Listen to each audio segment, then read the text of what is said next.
Meus irmãos, a paz do Senhor, que alegria estar aqui mais uma vez para juntos estudarmos a palavra de Deus. Hoje estaremos estudando a lição de número 8, prevista para ser aplicada nas manhãs de domingo, de 23 de agosto de 2026.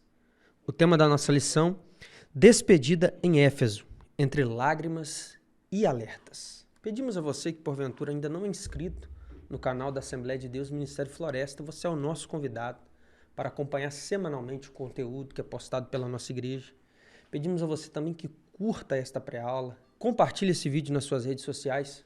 Tudo isso nos ajuda no engajamento e no crescimento do projeto. Se desejar, se inscreva no grupo do WhatsApp e interaja conosco nos conteúdos da Bíblia e das lições. Vamos então ao texto áureo da nossa lição, que nos diz o seguinte: Olhai, pois, por vós e por todo o rebanho, sob que o Espírito Santo vos constituiu bispos, para apacentardes a igreja de Deus que ele resgatou com seu próprio sangue. Atos capítulo 20, versículo 28. A verdade prática nos diz que a igreja é preservada quando líderes vigilantes cuidam no rebanho com fidelidade à palavra e submissão ao Espírito Santo.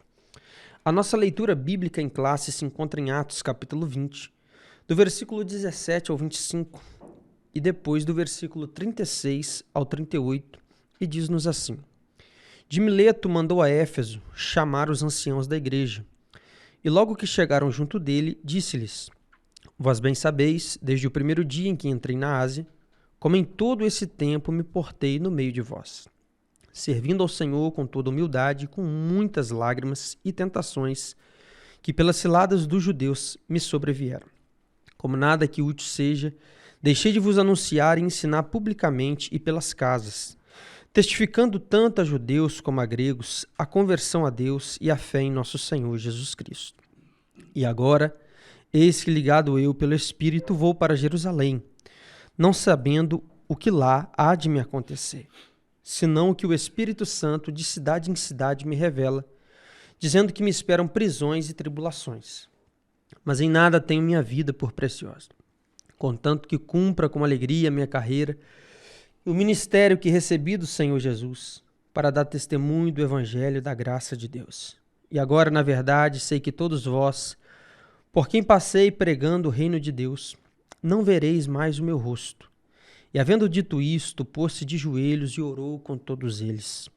E levantou-se um grande pranto entre todos, e lançando-se ao pescoço de Paulo, beijavam, entristecendo-se muito, principalmente pela palavra que dissera, que não veriam mais o seu rosto, e acompanharam-no até o navio.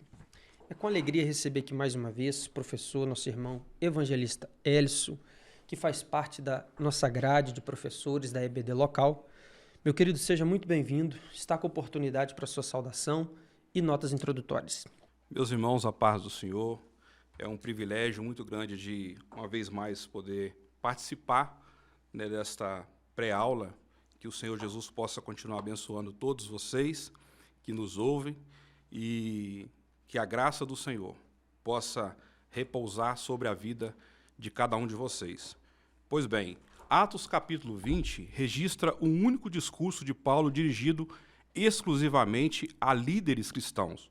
O apóstolo Paulo relembra sua conduta, apresenta sua mensagem, revela a sua disposição para sofrer, adverte sobre falsos mestres e entrega os presbíteros a Deus e a palavra da graça. O discurso possui caráter autobiográfico, pastoral, doutrinário e profético.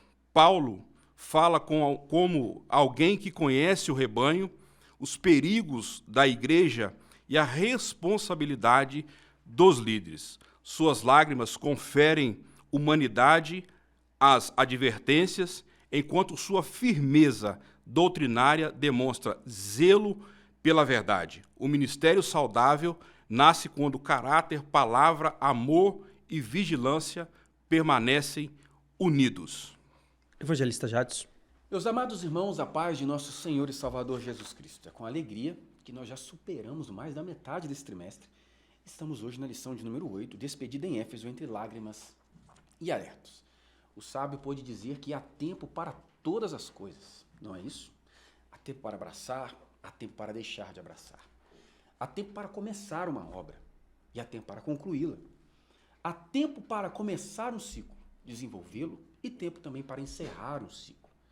E nós precisamos tomar posse desse princípio para amadurecermos na fé e entendermos que todas as coisas, inclusive no santo ministério e na carreira espiritual, existe prazo para começarmos, desenvolvermos e encerrarmos.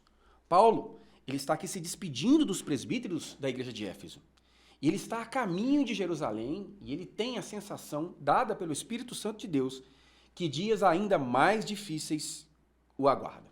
Todavia, o que nós precisamos ressaltar em notas introdutórias é que em seu discurso nós não podemos constatar a fala de alguém que está desesperado, preocupado, que tem como meta de sua existência preservar a sua própria vida ou a sua autopreservação. Não. Paulo está preocupado em terminar bem a carreira que Deus lhe confiou. Paulo não está fazendo como Pilatos, que lavou as mãos e entregou Jesus à decisão de outros. Não, Paulo está preocupado com a saúde da obra de Deus e aquilo que ele havia construído com a ajuda do Espírito Santo até aquele momento. Nós compreenderemos que o comentarista destaca lágrimas, oração e abraço como sendo a marca do ministério apostólico do apóstolo Paulo na cidade de Éfeso. A palavra-chave da nossa lição é advertências, que nos fala de um alerta, um aviso da parte de Deus, a fim de nos prevenir e de nos guardar. Quando alguém ignora as advertências de Deus, essa pessoa sofrerá o juízo de Deus em sua vida. Na Bíblia, temos o exemplo da nação de Judá, que durante os 40 anos de ministério do profeta Jeremias, ignorou as advertências de Deus, sendo levado para o cativeiro porque não se arrependeu dos seus pecados. Em contrapartida, temos o exemplo dos ninivitas, a capital de um reino gentil, mas que, ao ouvirem a advertência de Deus por meio do profeta Jonas, se humilharam, se arrependeram e foram poupados. Quem observa as advertências de Deus colherá a misericórdia, mas quem rejeita as advertências de Deus colherá o juízo. Na Bíblia existe um equilíbrio. Salmo 89, verso 14. De um lado, justiça e juízo é a base do trono de Deus. De outro lado, misericórdia e verdade vai adiante do seu rosto. Não rejeite, não ignore as advertências do Senhor. Hebreus 3,15 tem um conselho. Quando ouvirdes a voz do Senhor teu Deus, não endureça o teu coração. Vamos então ao primeiro tópico da nossa lição, que nos diz o seguinte: o ministério de Paulo como exemplo de fidelidade. No subtópico 1 nós temos um ministério vivido com coerência e entrega, evangelista Hélio.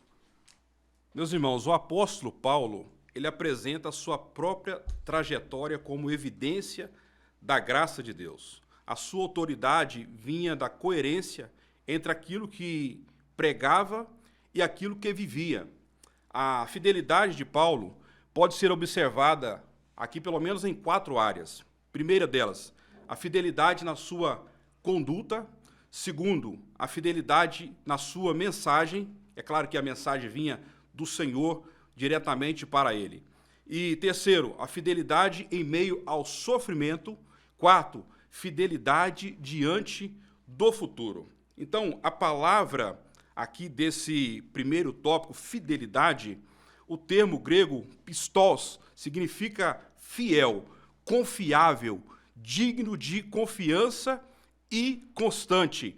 A fidelidade cristã consiste em permanecer comprometido com Deus, sua palavra e sua vocação, mesmo quando as circunstâncias se tornam difíceis. A palavra do Senhor, 1 Coríntios capítulo 4, versículo 2, diz assim: o que se requer dos despenseiros é que cada um seja encontrado fiel. Então, se nós somos despenseiros da palavra do Senhor, o que nós podemos ser e devemos ser é encontrado fiel na palavra do Senhor. Evangelista Jades. Amados, o que o apóstolo Paulo está fazendo de forma muito clara, de forma muito clássica, é trazendo uma conexão entre o que ele pregava e entre o que ele vivia. Paulo deixa muito claro que ele estava distante da prática que um dia ele marcou. Paulo foi um fariseu. E o farisaísmo no ministério de Jesus ficou marcado como sendo uma adjetivação. Ou seja, os fariseus, ou o farisaísmo, tornou-se sinônimo de hipocrisia, quando se falava uma coisa e se vivia outra coisa.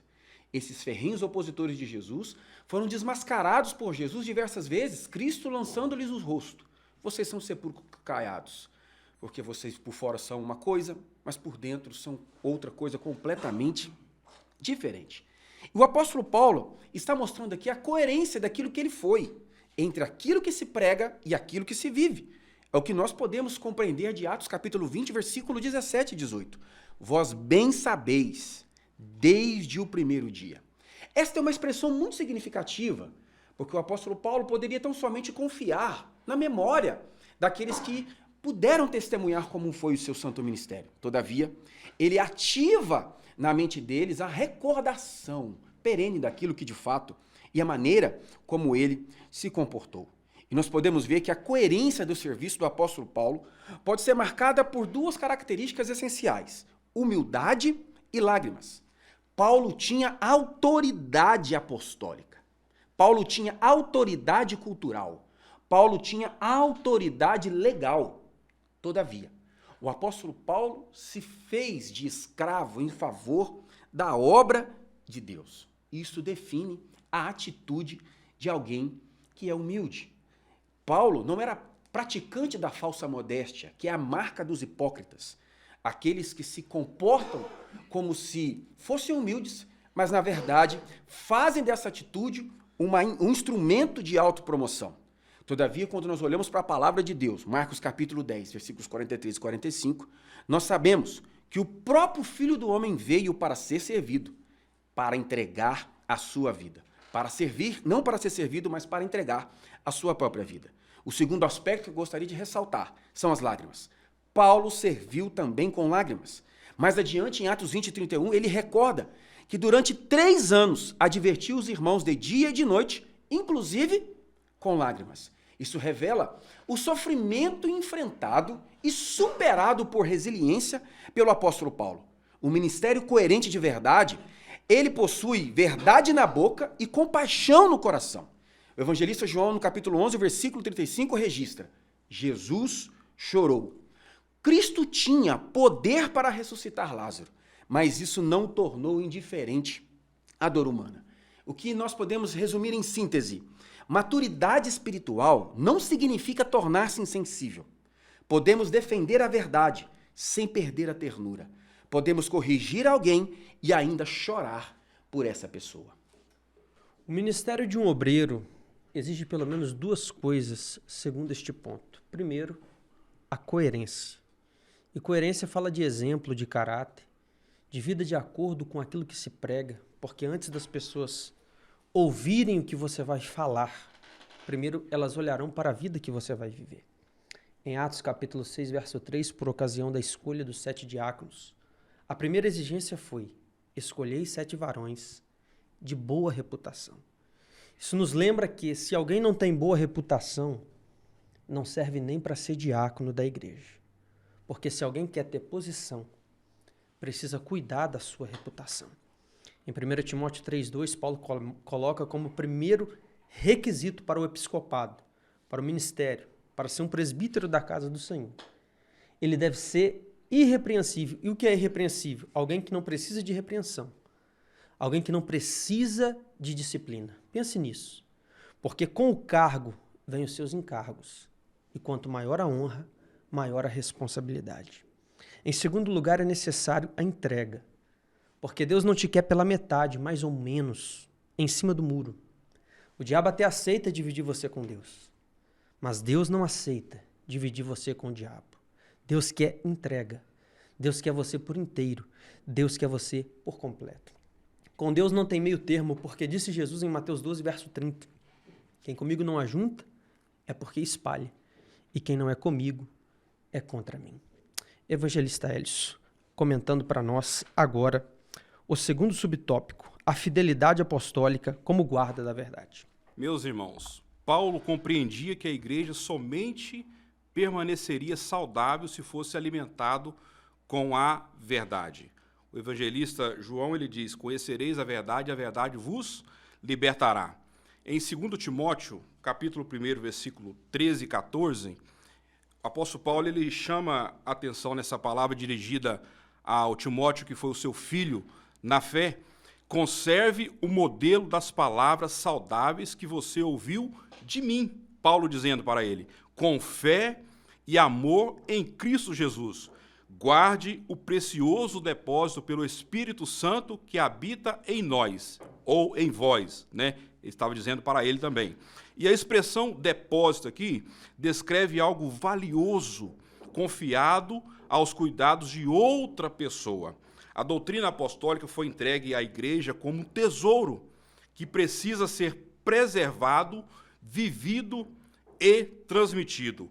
Guardar a verdade exige, primeiro, conhecimento bíblico, porque nós estamos estudando a Bíblia, discernimento espiritual, coragem para corrigir, mansidão no ensino e, quinto, coerência na conduta. Em Tito, capítulo 1, versículo 9, diz assim: o líder deve se apegar-se firmemente à palavra fiel, conforme foi ensinada, para encorajar mediante a sã doutrina e refutar os que contradizem. A sã doutrina produz saúde espiritual. Paulo também adverte aos Gálatas sobre qualquer mensagem que alterasse o evangelho.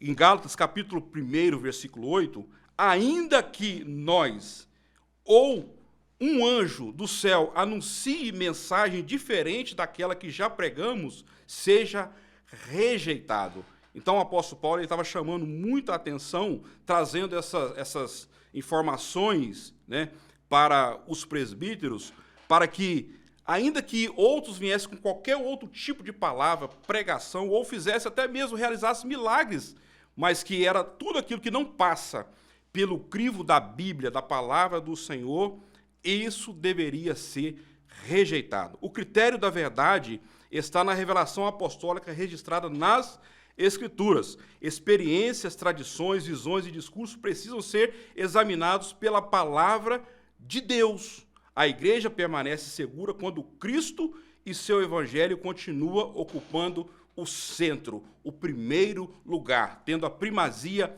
a palavra de Deus. Evangelista Jadson. O compromisso da fidelidade apostólica, marca identitária do ministério apostólico do Santo Apóstolo Paulo, como também dos demais santos apóstolos da era apostólica, pode ser identificado como sendo: o que é este compromisso? A fidelidade apostólica é o compromisso de receber, preservar, viver e transmitir fielmente a verdade do Evangelho. Eu sei que isto é um desafio emocional para todo orador, para todo aquele que propõe-se ser interlocutor da mensagem de Cristo. Nós somos tentados a cair em falar aquilo que a audiência espera ouvir. E somos também levados a falar aquilo que a audiência precisa ouvir. A pergunta que nós temos que fazer é a seguinte: o que as pessoas gostariam de ouvir? A segunda pergunta: o que Deus disse em sua palavra? Precisamos pegar o nosso sermonário, os nossos esboços, e apresentarmos ao Espírito Santo e deixarmos claro para o Espírito Santo para que ele nos ilumine. Senhor, o que as pessoas querem ouvir, gostariam de ouvir? É necessariamente o que o Senhor tem-lhes a falar? E o apóstolo Paulo deixa muito claro que na sua fidelidade ele estava cônscio de falar aquilo que eles precisavam de ouvir. Atos 20, versículo 20. Paulo declara que não deixou de anunciar aquilo que era proveitoso. Ponto 2. Guardar a verdade começa guardando a própria vida. Atos 20, versículo 38. Olhais, pois, por vós. A ordem é muito clara. Paulo diz: primeiro vocês, depois todo o rebanho. O que Paulo está deixando muito claro é que todo pastor, todo obreiro, todo missionário, todo aquele que propõe-se a trabalhar no reino de Deus, precisa compreender que o exercício do santo ministério pressupõe uma saúde espiritual em dia. O obreiro precisa primeiro cuidar de si, com um devocional de oração, com um devocional de leitura bíblica, com um devocional de jejum, com um devocional de vigilância. Porque aquele que não cuida bem de si, aquele que não recebeu nada de Deus, o que terá a oferecer a outros? E Paulo deixa isso muito claro. E ele dá essa orientação a Timóteo. 1 de Timóteo, capítulo 4, versículo 16. Ele deveria ter cuidado de si, da doutrina, perseverando em todas essas coisas. E por fim, guardar a fidelidade do evangelho é guardar a verdade, porque o rebanho será atacado. Ou seja, lobos vêm de fora e desvios podem surgir do lado de dentro. O pastor de igreja, o obreiro, o líder de departamento precisa estar atento com ataques que virão de fora e com levantes que surgirão de dentro. E somente alguém que está afinado, ligado ao Espírito Santo, tendo a sua vida de leitura e estudo diário, poderá ter este compromisso fiel de guardar a sã doutrina contra os ataques de lobos devoradores que se levantam contra todo tipo de verdade que a igreja prega e contra hereges que se levantam dentro da igreja para implodir todo o trabalho que o santo do Senhor tem feito em nosso meio. Que o sangue de Jesus nos cubra e que a verdade do evangelho seja conservada para a glória do seu nome. 1 Coríntios 4:2 nos diz que do dispenseiro ou do ministro requer que sejamos achados fiéis. Fiel não é perfeito, mas fala de alguém íntegro, temente a Deus, alguém vigilante, alguém que pode até errar, mas tem inteligência para aprender com seus erros e não cometer mais. Alguém que não erra, mas tem sabedoria para aprender com os erros dos outros e não cometer o mesmo erro. 2 Timóteo 2,13, nós somos lembrados de que mesmo quando nós somos infiéis, Deus permanece fiel, porque Ele não pode negar-se a si mesmo. Isso não é um incentivo ao pecado, mas um lembrete e um exemplo da fidelidade incondicional de Deus, que pode ser vista, por exemplo, nos 3 jovens da fornalha, Daniel 3,16. Eles responderam ao rei: o nosso Deus pode nos livrar, mas se Ele não nos livrar, nem assim serviremos aos teus deuses ou adoraremos a estátua que tu tens levantado. Porque quem é fiel sabe que Deus pode fazer, mas se Ele não fizer, você continua fiel. Deus pode abrir a porta, mas se Ele fechar, você continua fiel. Deus pode curar, mas se Ele não curar, você continua fiel. Deus pode dar a vida, mas se Ele não der e levar, você continua fiel. Porque quem é fiel não serve a Deus pelo que Ele faz, serve a Deus pelo que Ele é. Porque a maior bênção que Deus poderia te dar, Ele já te deu, que é a salvação e o teu nome escrito no livro da vida. Romanos 5,8 diz que Deus prova o seu amor para conosco, em que Cristo morreu por nós, sendo nós ainda pecadores. Apocalipse 2,10 nos aconselha: seja fiel até a morte, e você receberá a coroa da vida, porque a fidelidade no tempo será recompensada pela felicidade na eternidade. Vamos então ao terceiro subtópico que nos diz a fidelidade diante do futuro e a consciência irrepreensível, evangelista Hélios. Meus amados irmãos, o que me chama a atenção é do relacionamento que o apóstolo Paulo ele tinha com a pessoa bendita do Espírito Santo. Paulo sabia que prisões, tribulações o aguardavam em Jerusalém. Essa revelação fortaleceu sua decisão de cumprir a carreira. Em Atos capítulo 21, versículo 13, a palavra do Senhor diz o seguinte: Paulo respondeu que estava preparado para ser preso e também para entregar a sua vida em Jerusalém pelo nome do Senhor. E aqui fica uma pergunta para nós, responda para você mesmo. Será que estamos preparados para ir até onde com Cristo e pela causa de Cristo? A sua disposição vinha de uma compreensão correta do ministério. A carreira recebida de Cristo possuía valor superior à preservação do próprio conforto, ou, por que não dizer também, da sua própria vida. Paulo reconhecia que sua vida pertencia ao Senhor.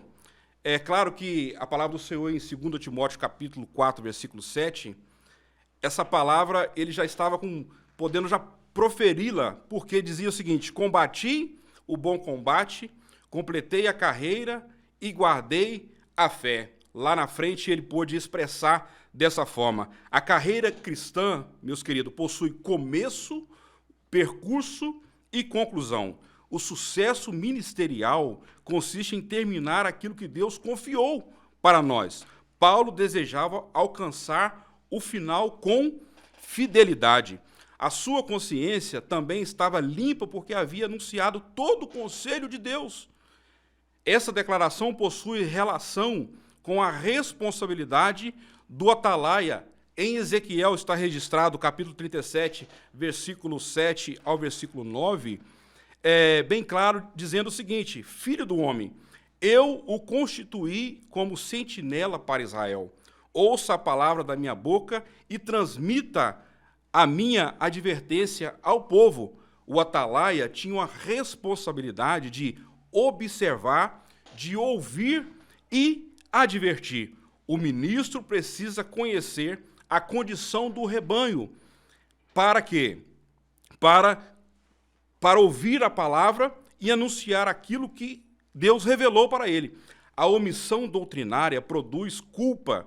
Paulo podia despedir-se com consciência tranquila, porque havia cumprido a sua responsabilidade e agora ele estava nos últimos momentos admoestando os presbíteros daquela igreja na qual Deus permitiu que ele constituísse para a glória do seu nome. Evangelista Jadson. Meus amados, Atos capítulo 20, versículos 22 e 23, nós temos aqui uma profunda tensão teológica. Por quê? No versículo do número 22, o apóstolo Paulo afirma que ele não sabe de maneira detalhada o que lhe irá acontecer. Todavia, no versículo número 23, temos uma aparente contradição. Se não, o que o Espírito Santo de cidade em cidade me revela, dizendo que me esperam prisões e tribulações. Pense você comigo. No dia 23 de agosto de 2026, todos nós nos dirigiremos às nossas classes de escola bíblica dominical. Imagine você que irá dar a sua aula e você tem em seu espírito a impressão dada por Deus de que algo de ruim te espera enquanto você leciona. Você avançaria? Você iria à classe?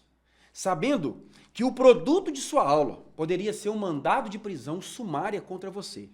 E o crime cometido, a pregação do Santo Evangelho. Em síntese, é isto que o apóstolo Paulo está apresentando aos presbíteros daquela igreja. Eu estou deixando vocês aqui, mas eu não estou indo em direção ao conforto ou um confortável momento da minha vida. Eu sei, apesar das incertezas que fazem parte da vida de todo ser humano, que o Espírito de Deus já deixou impresso em mim que prisões e perseguições me esperam. Fidelidade significa avançar mesmo sem conhecer os detalhes. Abraão experimentou algo muito semelhante. Carta aos Hebreus, capítulo 11, versículo 8. Pela fé, Abraão, sendo chamado, obedeceu para sair ao lugar que havia de receber por herança. E saiu sem saber para onde ia. Abraão não possuía o mapa completo, Abraão não possuía o GPS, Abraão não possuía garantias, senão aquela que a fé lhe produzia em sua alma, no âmago da sua existência. É o conselho do sábio Salomão em Provérbios capítulo 3, a partir do verso de número 5. Confia no Senhor de todo o teu coração e não te estribes no seu próprio entendimento. Ponto número 2. Fidelidade a Deus não é ausência de dificuldades. Paulo sabia que coisas ruins lhe esperavam. Prisões, tribulações o aguardavam como uma sorridente recepcionista. Isso demonstra uma compreensão da realidade. Uma coisa é o que nós sonhamos. Outra coisa é a loucura da nossa viagem na maionese. É a utopia da nossa mente de pensarmos e conjecturarmos que em nosso futuro nós não teremos provas e dificuldades. E que o Evangelho será a catapulta que nos levará à fama. E isso tem sido a propaganda enganosa que muitos têm acreditado. Todavia, quando nós olhamos para os exemplos dos santos apóstolos, nesse primeiro século da igreja, o que eles receberam por servir a Deus com fidelidade nesta terra, receberam bons frutos, mas não ganharam dinheiro. Tiveram seu patrimônio completamente expropriados. Perderam seus familiares, mas marcaram o seu nome nas páginas sagradas da história da salvação e da humanidade. E Jesus já havia lhes alertado. João capítulo 16, versículo 33. Essas coisas os tenho falado, para que tenhais paz em mim. No mundo tereis aflição, mas tende bom ânimo. Eu venci o mundo.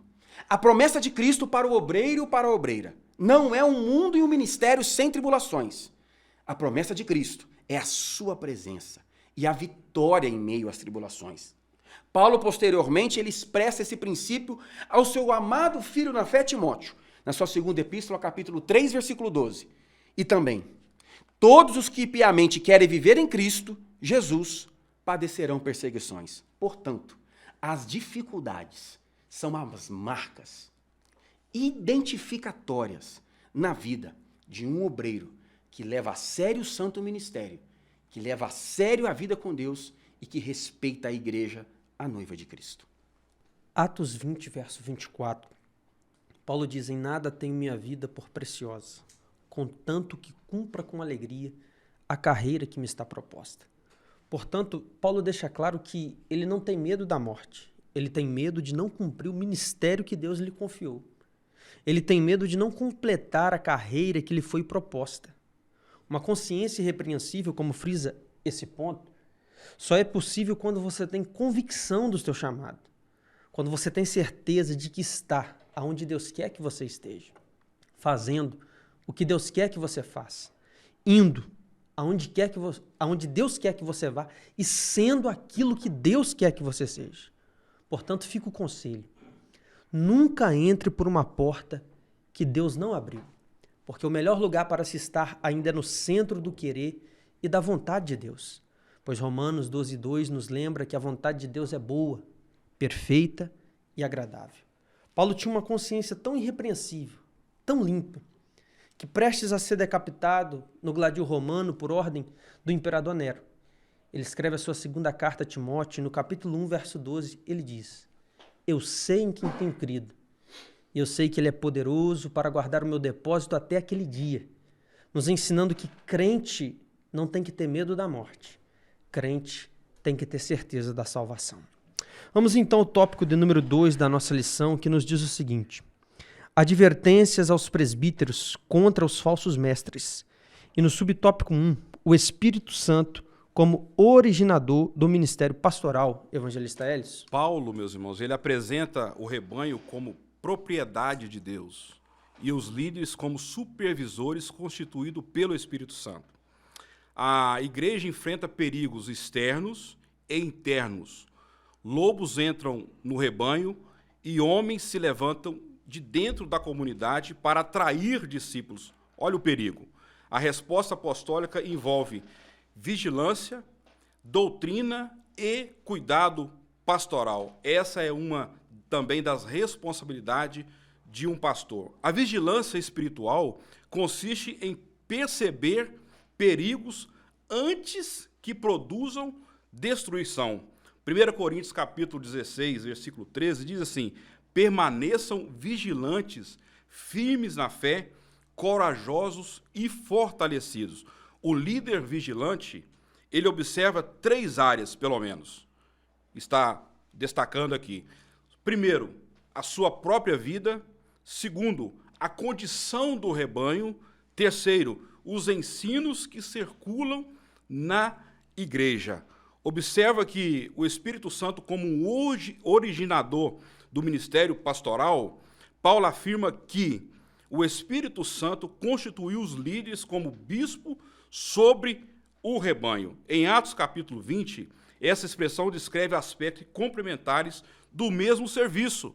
1 Pedro capítulo 5, versículo 2, pastoreiem o rebanho de Deus que está entre vós, exercendo a supervisão com disposição conforme a vontade de Deus. Então, a orientação não é somente para o pastor. Uma vez que tem os presbíteros, uma vez que tem os evangelistas, os homens chamados, constituídos por Deus para assessorar a liderança, é papel também desses homens, ser despenseiros da palavra do Senhor e ministro e somar juntamente para a obra do Senhor. Paulo começa dizendo, olhai por vós, cuidado pastoral começa no interior do líder. Então, como o nosso evangelista Jados, ele já bem disse aqui, temos que cuidar de nós primeiramente, para que depois a gente possa cuidar dos outros. O cuidado pastoral começa, olha, aonde? No interior. 1 Timóteo capítulo 4, versículo 16, cuidem atentamente de você mesmo e do ensino. Persevere nessas coisas, pois, agindo assim, você protegerá a sua vida e a vida daqueles que o ouvem. O líder precisa vigiar, primeiro, a sua comunhão com Deus, a sua família, as suas motivações. O que está te motivando a fazer tal coisa no reino de Deus? A sua pureza moral, seu uso do dinheiro, sua doutrina e seus relacionamentos. A igreja foi adquirida pelo sangue de Cristo, ô glória.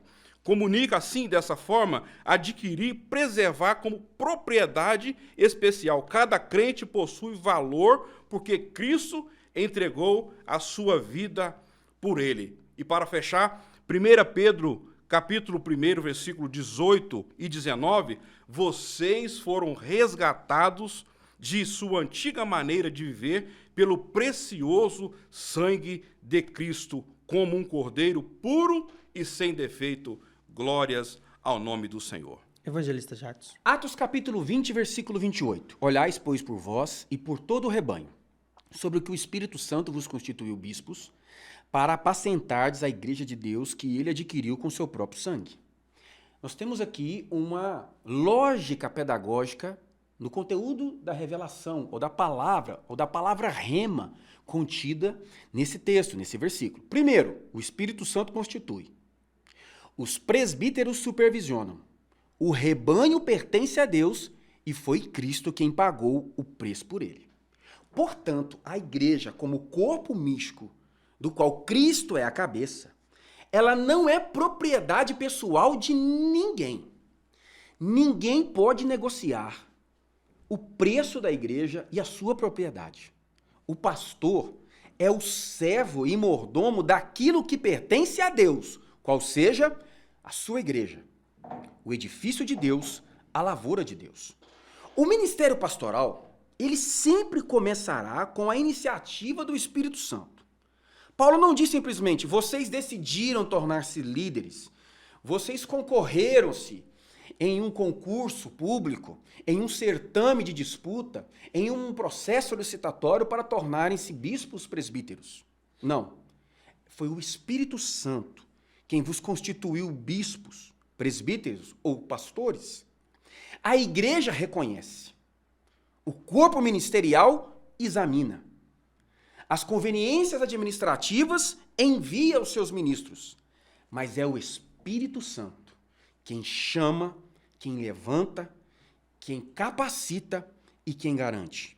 Deus é quem chama pessoas para servir ao seu povo, à sua igreja e para cumprir um propósito.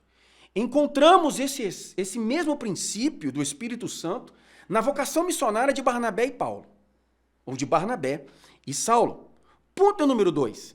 Antes de cuidar do rebanho, no versículo 28, Paulo ressalta, o pastor precisa cuidar de si mesmo. Primeiro vós, depois o rebanho. Paulo aqui não está falando de conveniências financeiras. Paulo aqui não está falando da casa pastoral, do carro que o pastor anda. Paulo não está falando desses aspectos que são relevantes e convenientes. Paulo está falando da perspectiva espiritual, do cuidado espiritual que o obreiro deve ter consigo. E preste bem atenção, meu amado, no que eu vou lhe dizer agora. Que eu e você tomemos bastante cuidado de não nos tornarmos aquilo que nós tanto combatemos. Precisamos ter esse cuidado, porque o obreiro que não ora, o obreiro que não vigia, o obreiro que não lê a Bíblia, corre um sério perigo de se tornar o mal que ele tanto combate no meio do rebanho. É por isso que Paulo adverte Timóteo, capítulo 4, versículo 16 de sua primeira epístola. Tenha cuidado de ti mesmo, Timóteo, e da doutrina.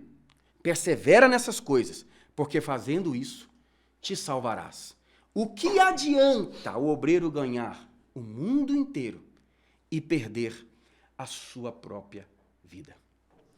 Atos 20, verso 28, nos lembra que é o Espírito Santo que constitui os bispos sobre o seu rebanho.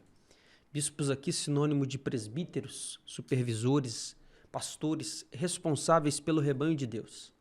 Isso está de acordo com Atos 13, verso 2, onde disse o Espírito Santo: apartai-me a Barnabé e Saulo para a obra que os tenho chamado. O livro de Atos dos Apóstolos também poderia ser chamado de Atos do Espírito Santo, porque ali o Espírito Santo desce, o Espírito Santo age. O Espírito Santo escolhe, capacita, chama, direciona e constitui. E por isso que este livro é o único do Novo Testamento que não termina com a palavra amém, porque amém finaliza, conclui e termina. E os atos do Espírito Santo não terminaram, mas eles continuam através da minha e da sua vida. O mesmo Espírito Santo que ungiu a Jesus Cristo, Lucas 4,18, ele leu no rolo do profeta Isaías: o Espírito do Senhor é sobre mim, pois que me ungiu para. Por isso Jesus disse em João 14, verso 12, se vocês crerem em mim, farão as obras que eu fiz e ainda maiores do que estas, porque o mesmo Espírito que estava nele e operava através dele, agora está na igreja e ele quer continuar operando através das nossas vidas. Vamos então ao subtópico de número 2 da nossa lição, que nos diz: perigo real e contínuo das falsas doutrinas, evangelista Hélio. Paulo, ele usa a imagem de lobos cruéis. O lobo procura dispersar, ferir e devorar o rebanho. A palavra do Senhor em Mateus capítulo 7, versículo 15, diz assim: tenham cuidado com os falsos profetas que se apresentam vestidos como ovelhas, mas interiormente são lobos devoradores. A aparência de ovelha torna o engano mais perigoso. O falso mestre utiliza linguagem religiosa, textos bíblicos, aparência de piedade, sem fruto. Sua mensagem e sua motivação revela a sua verdadeira natureza. Paulo identifica duas origens do perigo. Primeira, lobos que entram de fora. Segundo, homens que se levantam de dentro. Então aqui tem duas situações.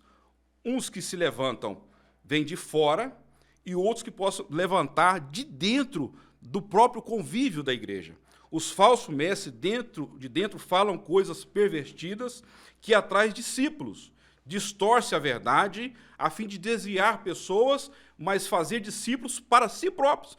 Eles pegam elementos da verdade e reorganizam seu significado para conduzir pessoas em outra direção. A palavra do Senhor em Romanos capítulo 16, versículos 17 e 18, observem aqueles que provocam divisões e criam obstáculos contra a doutrina aprendida. Eles servem aos próprios interesses e enganam os ingênuos por meio das suas palavras suaves. A motivação revela muito o verdadeiro pastor conduz o rebanho a Cristo. O falso mestre, ele atrai discípulos para si mesmo. Ele deseja centralidade, olha só que coisa, domínio e dependência pessoal. Quais são os sinais que a gente pode identificar? Agora aqui aperta um pouquinho. Primeiro, são pelo menos 7 que eu quero falar aqui. Exaltação excessiva do líder. Olha só, um líder exaltado. Segundo, a diminuição da autoridade bíblica. Ou seja, lê um texto, não, isso aqui eu não vou aplicar na minha vida, eu não vou aplicar na vida da igreja. Terceiro, promessas sem fundamentos nas escrituras. Quarto, exploração financeira. Quinto, manipulação emocional. Sexto, rejeição de correção. E o sétimo, aonde vai apertar mais um pouquinho para a gente observar, isolamento do grupo. E a gente observa que, às vezes, muitas pessoas andam isoladas. Umas isolam por causa de alguns problemas que está vivendo anteriormente. Então, o que precisa da igreja ter? Um discernimento espiritual para conseguir alcançar essas pessoas e poupá-las desses lobos cruéis que o apóstolo Paulo ele traz aqui. O perigo é contínuo, mas a oração, a busca e o ensino pela palavra do Senhor é o que vai fazer a diferença e vai fazer com que essas pessoas não saiam da presença do Senhor. Evangelista Jadson. Queridos, Paulo apresenta que a ameaça contra a igreja do Senhor, ela vem de duas frentes. Primeira frente, lobos que entram de fora e homens que se levantam de dentro. A igreja precisa ter isto como uma certeza. Paulo não está falando de uma hipótese. Paulo está constatando uma realidade que seria experimentada de maneira imediata por sua igreja, pela igreja que ele havia estabelecido com a ajuda do Espírito Santo. Paulo não diz, talvez apareçam falsos mestres. Não, ele declara, porque eu sei isto, eu tenho convicção. Sua linguagem é de plena convicção. Desde o ministério de Jesus, o santo Nazareno já havia advertido os santos apóstolos a respeito do surgimento de falsas doutrinas e de falsos apóstolos. Mateus capítulo 7, versículo 15. Acautelai-vos, porém, dos falsos profetas, que vêm a vós vestido como ovelhas, mas interiormente são lobos devoradores. O genuíno pastor e o lobo, eles têm interesses quanto ao objeto semelhantes. O interesse do pastor e o interesse do lobo devorador quanto ao objeto é o mesmo, é o rebanho. Todavia, as finalidades e as motivações são diversas. Jesus e Paulo usam a mesma figura, lobos. 2. O falso ensino ameaça diretamente o rebanho. Paulo afirma que os lobos não pouparão o rebanho. Falsa doutrina nunca é algo ofensivo, inofensivo.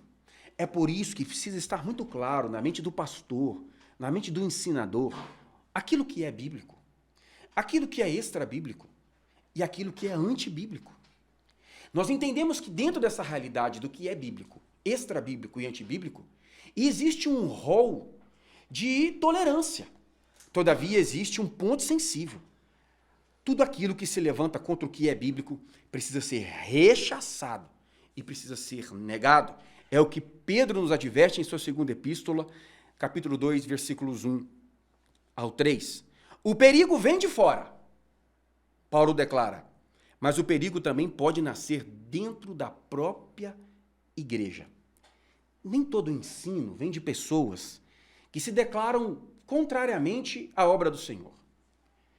Aqueles que são adeptos ao progressismo, ao comunismo, ao socialismo, aqueles que são adeptos ao liberalismo teológico, são lobos devoradores que vêm de fora. Mas podem surgir também hereges que se levantam de dentro da igreja. Alguns surgem entre pessoas que já estiveram. João disse que eles estavam entre nós, mas não eram de nós. É por isso a advertência do mesmo apóstolo Paulo, na sua primeira epístola aos Coríntios, capítulo 10, versículo 12. Aquele, pois, que cuida estar em pé, olhe, não caia. A confiança da igreja não deve estar tão somente em sua tradição, no nome de seu pastor, na própria idade ou na reputação pessoal de alguém. Sua confiança precisa estar numa submissão irrestrita ao conteúdo da santa palavra de Deus. Meus irmãos, enquanto a perseguição é um ataque externo do inimigo, as falsas doutrinas, que é sinônimo de heresia, é um ataque interno do inimigo. Essas falsas doutrinas na Bíblia têm 5 nomes que eu quero destacar. Primeiro, a doutrina dos homens, Mateus 15, verso 9. Heresias de perdição proveniente da mente humana. Segundo, doutrina de demônios, 1 Timóteo 4, 1. Pensamentos e ensinos de origem maligna. Terceiro, doutrina dos fariseus, Mateus 16, verso 12, que Jesus chama de fermento, uma referência ao pecado da hipocrisia, quando não se tem coerência entre aquilo que se fala e aquilo que se vive.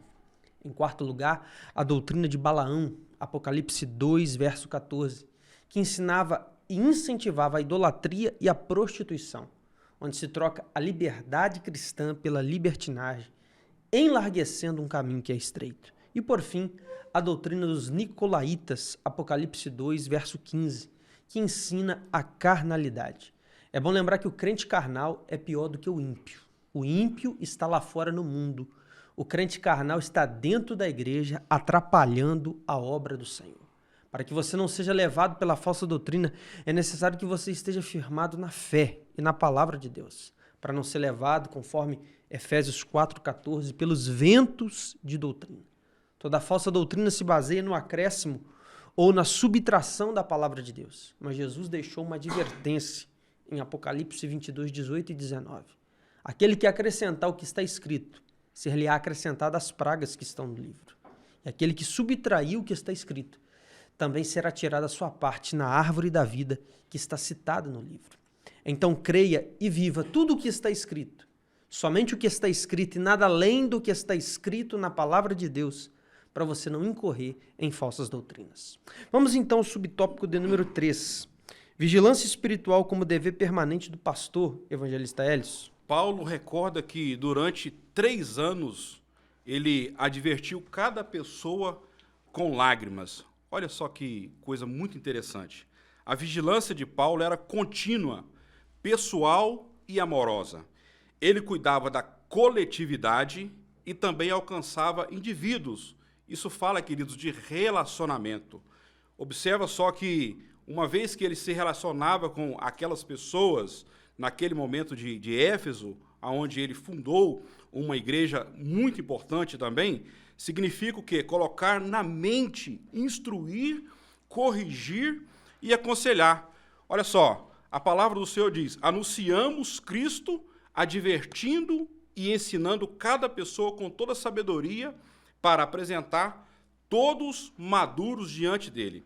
A advertência pastoral possui finalidade formativa. Ela deseja levar o crente à maturidade, proteger a sua vida e restaurar a sua comunhão. Jesus se apresenta aqui como uma figura do bom pastor. A palavra do Senhor diz em João, capítulo 10, versículo 11, eu sou o bom pastor. O bom pastor entrega a sua vida pelas ovelhas. Em contrapartida, o mercenário abandona o rebanho diante do perigo porque seu vínculo está no pagamento. No pagamento. O pastor permanece porque ama as ovelhas. Paulo carregava esse espírito. As suas lágrimas mostravam que a verdade havia alcançado o seu coração antes mesmo de sair da sua boca.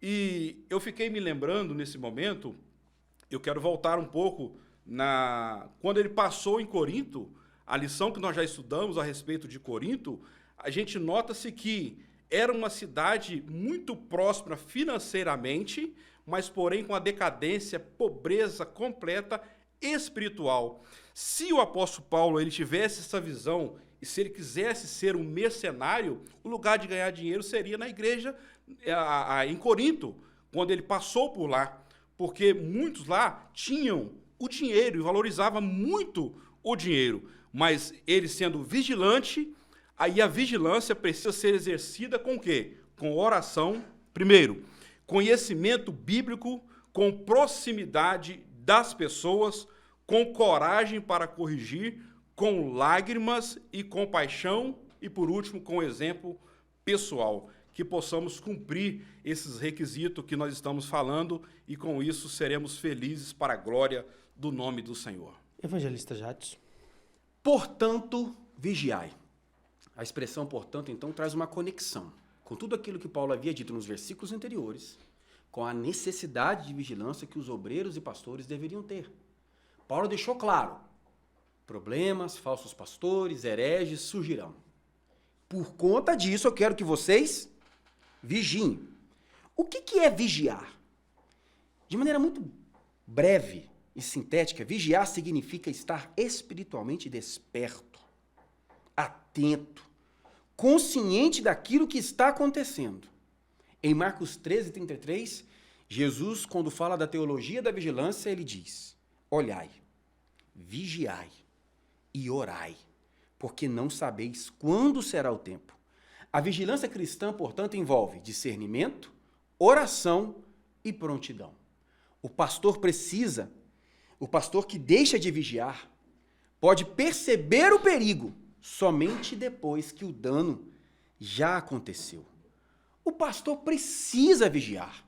Vigiar a sua vida e vigiar também a saúde do rebanho da igreja, visto que isto é uma responsabilidade contínua.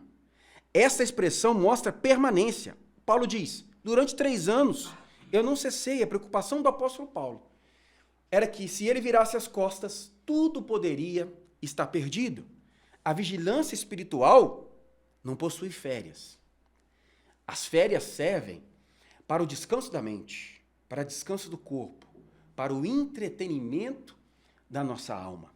Todavia, as férias não servem para distrairmos-nos espiritualmente. Pedro orienta toda a igreja, em sua primeira epístola, capítulo 5, versículos 8 e 9. Sede sóbrios, vigiai, porque o diabo, vosso adversário, anda em derredor, bramando como um leão, buscando a quem possa tragar. Lucas 21, 36. As palavras de Jesus se assemelham a de Paulo. Jesus disse, vigiai, pois, em todo o tempo. E vigiar é estar alerta e atento contra os 3 inimigos do cristão: o mundo, o diabo e a carne. Jesus disse em Mateus 26, 41, vigiai e orai para que não entreis em tentação. O espírito está pronto, mas a carne é fraca. Quando Jesus disse que a carne é fraca, isso é um alerta, não é uma desculpa para pecar. Jesus está dizendo que não importa o quanto o teu espírito seja forte, não importa o quanto a tua vida espiritual seja elevada, ainda é necessário vigilância, porque a carne continua sendo fraca. O dia que você aceitou Jesus, o teu espírito se converteu, a sua carne não. O dia que você foi batizado nas águas, o velho homem não morreu afogado nas águas do batismo. O miserável continua vivo até hoje e você tem que lutar contra ele todos os dias da sua vida. O pecado é uma fraude. Ele promete alegria, mas traz tristeza. Ele anuncia vida, mas paga com a morte. Romanos 6,23 diz que o salário do pecado é a morte e o diabo paga em dia. Então vigie em todo tempo, porque ninguém é melhor que ninguém. A Bíblia diz em 1 Coríntios 10, verso 12, aquele que está em pé, cuide para que não caia. Estamos indo agora ao último tópico da nossa lição, e talvez você ainda não se inscreveu no canal da Assembleia de Deus Ministério Floresta, você é o nosso convidado. Curta também esta pré-aula, deixe aí o seu comentário, compartilhe nas redes sociais e, se desejar, se inscreva em nosso grupo de WhatsApp. Vamos então ao terceiro tópico da nossa lição, o cuidado pastoral de Paulo com os líderes da igreja. E no subtópico 1, a palavra de Deus como fundamento seguro do ministério. Evangelista Hélio. Meus irmãos, depois de apresentar os perigos e responsabilidades, Paulo entrega os presbíteros a Deus e a palavra da graça. Ele reconhece que a sua presença física terminaria. Já estava no momento dele partir, mas Deus continuaria presente com eles. A palavra continuaria edificando. O ministério pastoral encontra segurança quando o líder confia o rebanho ao Senhor. Glória a Deus. A edificação espiritual, ela acontece por meio de palavra, oração, comunhão, serviço, amor e ação do Espírito Santo. Observa-se que a Escritura forma obreiros por completo, ou seja, a palavra do Senhor, ela é capaz de formar obreiros completo. Ela corrige pensamento, comportamento e a prática ministerial. Observa só que o líder saudável se coloca debaixo da autoridade bíblica. Primeiro, ele estuda para compreender, pratica para testemunhar e ensina para edificar. E que você possa ser edificado pela palavra do Senhor. Evangelista Jadson. Abram aspas para o comentarista. É a palavra que edifica, amadurece e conduz o crente à herança entre os santificados. Vejam, uma igreja pode ter um bom prédio, uma estrutura física e predial extraordinária. Uma igreja pode e precisa ter boa música.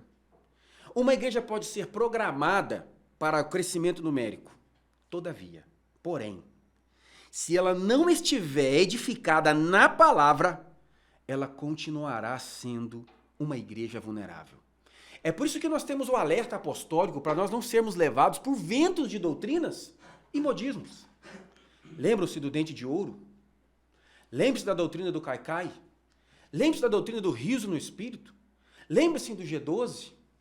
Foram doutrinas, foram modismos que passaram como um vento que se foi. Mas a verdadeira e sã doutrina, permanece inabalável em nossa centenária Assembleia de Deus, porque está fundamentada e constituída na palavra. Foi o que Jesus disse em São Mateus capítulo 7, versículos 24 e 25.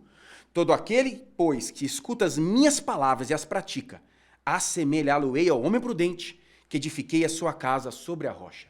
Esta igreja, esta obra, está edificada na rocha inabalável, que é Cristo, e fundamentada em sua santa palavra. Mateus 7, 24 e 25. Jesus disse que aquele que ouve a sua palavra e pratica é como alguém que edifica a sua casa na rocha. Sobre essa casa vem a chuva, o vento, o rio. A casa não cai porque está edificada na rocha. A chuva vem de cima atingindo o telhado da casa. O vento vem de lado atingindo a parede da casa. E o rio corre no chão atingindo a base da casa. É Jesus dizendo que a luta, o diabo, pode te atacar de cima, de lado e de baixo. Mas a tua casa não cai quando ela está edificada na rocha. Quando ela está fundamentada na palavra de Deus. Mas a palavra, ela só te dá firmeza e estrutura quando você a pratica. É muito bom admirar, respeitar, simpatizar, ouvir a palavra. Mas melhor do que tudo isso é viver a palavra de Deus. Por isso, conselho em Tiago 1,22. Sede cumpridores da palavra e não apenas ouvintes. Porque só ouvir a palavra, só conhecer a palavra, não vai te livrar do inferno. É preciso colocá-la em prática. Vamos então ao subtópico de número 2, que nos diz: o exemplo de desprendimento e serviço cristão, evangelista Elis. Meus irmãos, Paulo declara que jamais cobiçou prata, ouro ou roupas. A afirmação confronta diretamente ministros que são movidos pelo lucro. E a gente começa a pensar, quantos hoje que fazem a obra do Senhor visando lucro? Ah, eu vou fazer tal coisa, mas vai me pagar quanto? Se o dinheiro não chegar primeiro, eu não vou mover. A gente deve saber que as bênçãos do Senhor, de fato, ela enriquece, não traz dores, né? Mas trabalhando para o Senhor, a maior recompensa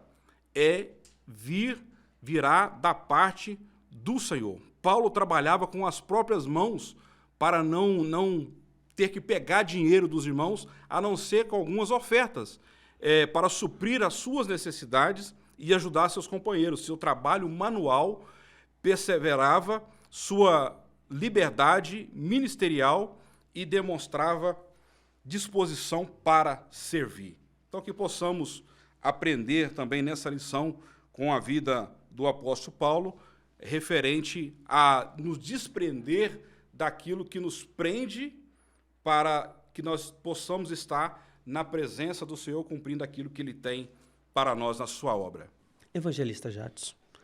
De ninguém cobicei prata, nem ouro, nem vestido. Esta é a afirmação do santo apóstolo Paulo. Vejam que o santo apóstolo não está dizendo que o problema está em ser proprietário ou possuidor dessas coisas. O problema está na cobiça. Paulo agora está falando das motivações. E eu me pergunto e te pergunto, o que te move? O que me move? Qual é o combustível energético do nosso ministério? Muitos fazem a obra de Deus, mas certamente nem todos fazem pelas motivações corretas. O Tribunal dos Galardões, traçado pelo santo apóstolo Paulo na sua primeira carta aos Coríntios, não é o tribunal do quantitativo. Ali, naquele tribunal, após o arrebatamento da igreja, quando encontrarmos Cristo nos ares, e nesta região passarmos por esta análise ante a festa nupcial, nós não seremos julgados pelo quanto fizemos, mas como fizemos. O fogo que ali estará examinando, o fogo não estará examinando a quantidade das obras, mas a qualidade das obras. É por isso que o material ali é ouro, prata, pedras preciosas e feno. É as motivações que nos levam, que nos impulsionam, que nos empurram a fazer a obra de Deus, que será julgada naquele grande dia. Uma das características básicas de todo obreiro é ser sóbrio. Nós precisamos tomar cuidado para não sermos embebedados pela cobiça do dinheiro, pela cobiça da fama e pela falsa sensação de poder. Que o sangue de Jesus nos cubra, que nós venhamos nos esconder atrás da cruz do Nazareno e que a cobiça por posição, por poder e por dinheiro não sejam a motivação do nosso santo ministério. Jesus nos disse que se nós priorizarmos o seu reino, essas coisas seriam a consequência do nosso trabalho, mas nunca a sua finalidade. Neste ponto eu destaco o serviço cristão. A desculpa de alguns é o seguinte: não, Rafael, eu sou crente de banco, mas eu quero te dizer que crente de banco é prego. Você foi chamado para ser servo. Você sabia que quem não serve para servir também não serve para ser arrebatado? Porque quem nada faz no ajuntamento, nenhuma falta fará no arrebatamento. Lembre-se que a vida cristã não é um palco de fama, é uma plataforma de serviço. A obra de Deus não é ser visto, a obra de Deus é serviço. No reino de Deus, servir ainda é melhor do que ser servido. Este foi o exemplo que Jesus nos deixou. Jesus falava como rei, mas se comportava como servo. E por isso que em João capítulo 13, ele lavou os pés dos discípulos. Que possamos seguir o exemplo do serviço de Cristo e fazer a obra, não por interesses pessoais, mas por amor e, acima de tudo, para a glória de Deus. Vamos então ao último ponto da nossa lição que nos diz: uma despedida marcada por amor, comunhão e lágrimas. Evangelista Hélio. Meus irmãos, uma despedida. Paulo encerra o seu encontro com os presbíteros de joelhos, uma posição corporal expressa reverência, dependência e intensidade. Efésios capítulo 3, versículo 14, diz assim: por esta razão, dobro os meus joelhos diante do Pai. A oração uniu os líderes naquele momento de separação, eles choraram, abraçaram e beijaram Paulo.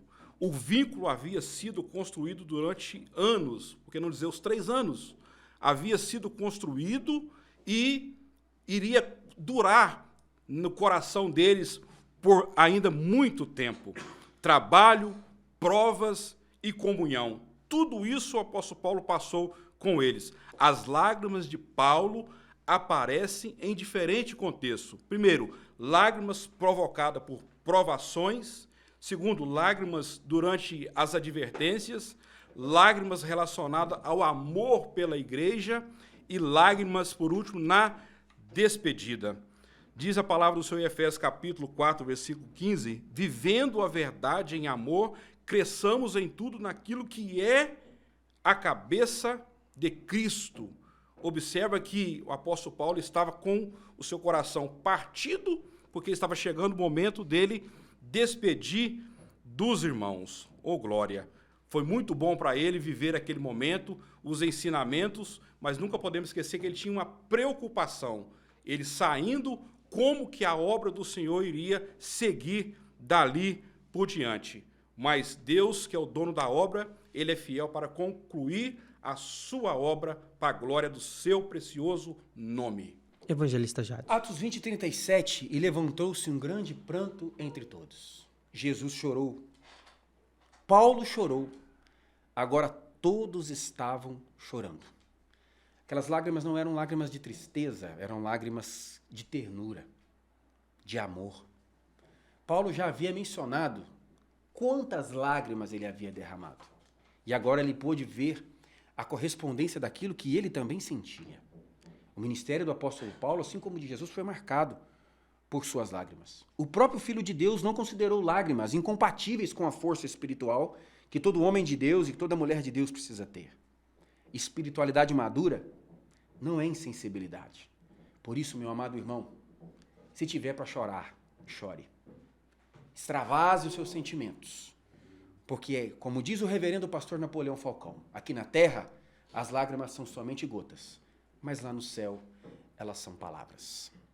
Quero agradecer mais uma vez a participação aqui do evangelista Hélio conosco. Meu querido, está com oportunidade para suas notas de conclusão. Meus irmãos, temos chegado ao final, glória a Deus por esses momentos. E a despedida de Paulo nos ensina que líderes fiéis cuidam de si próprio e também protegem o rebanho. Preservam a doutrina e servem com amor a igreja que pertence a Deus. Foi comprada pelo sangue de Cristo e permanece edificada pela palavra da graça. Que Deus em Cristo Jesus possa te abençoar para a glória do seu nome. Amém. Evangelista Jadson. A despedida de Paulo em Éfeso nos mostra que o ministério fiel não é medido apenas por aquilo que se prega, muito mais do que aquilo que se fala, é medido por aquilo que se vive, pelo que se está disposto de abdicar para se proteger o rebanho de Deus. Quem vive para Cristo pode até partir, mas deixa atrás de si uma fé fortalecida. 2 de Timóteo, capítulo 4, versículo 7. Combati o bom combate, acabei a carreira, guardei a fé. Que possamos estar atentos aos alertas e às advertências da palavra de Deus e dos servos de Deus para nós. Reconheça sua limitação, para você não cair em tentação, comprometendo sua comunhão, sendo envergonhado pela humilhação e trazendo sobre si mesmo a destruição. Valorize as advertências da palavra de Deus. Amém.